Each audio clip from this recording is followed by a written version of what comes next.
Alas 2 ng hapon ay tuloy na nga nalusaw itong low pressure area na ating binabantayan sa silangang bahagi ng Mindanao. Makikita natin dito sa ating latest satellite images na itong mga kaulapan dito sa eastern part ng ating bansa ay yung remnants o yung mga tira-tirang kaulapan ng nasabing low pressure area.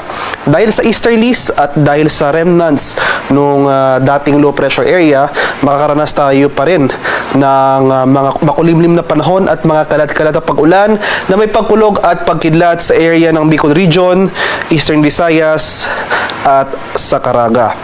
Samantala, sa Metro Manila at sa lalabing bahagi ng ating bansa, magpapatuloy na itong mainit at maalinsangang panahon.